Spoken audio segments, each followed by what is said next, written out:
यह कहानी है उत्तर भारत के एक छोटे से गांव सोमपुर की, जो हरियाली से घिरा हुआ एक शांत और सुंदर स्थान था। इस गांव में कुल मिलाकर 100 के करीब घर थे और लगभग हर कोई खेती किसानी में लगा हुआ था।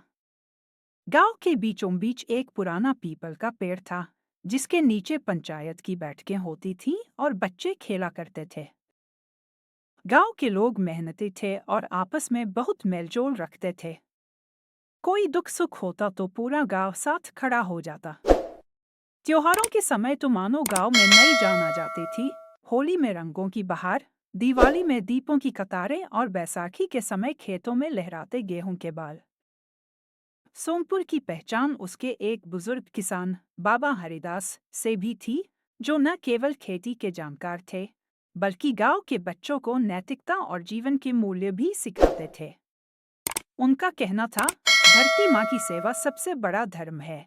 उनके कहने पर गांव वालों ने मिलकर एक छोटा सा पुस्तकालय भी खोला था, जिससे बच्चों को पढ़ाई का शौक चढ़ा। लेकिन समय के साथ साथ बदलाव भी आया। गांव के कुछ नौजवान शहर की ओर नौकरी की तलाश में जाने लगे। परंतु यह बदलाव गांव को पूरी तरह से न तोड़ सका, क्योंकि हर त्योहार पर वे लौट आते थे, गांव की मिट्टी, माँ की रसोई और बचपन की यादों से बंधे हुए। एक साल ऐसा आया जब बारिश बहुत कम हुई। खेत सूख गए और लोगों की मेहनत पर पानी फिर गया। संकट की इस घड़ी में गांव के ही एक युवक, अमित, जो शहर में इंजीनियर बन चुका था, ने गांव के लिए एक छोटी सी सिंचाई योजना बनाई। गांव वालों ने मिलकर तालाब खोदा और बरसात के पानी को संग्रह करने की व्यवस्था की। अगली फसल में ऐसा जोरदार उत्पादन हुआ कि गांव एक बार फिर खुशहाली की राह पर लौट आया। अब सोमपुर सिर्फ एक गांव नहीं था, बल्कि एक मिसाल बन गया था, जहां परंपरा और तकनीक ने मिलकर भविष्य की राह बनाई थी।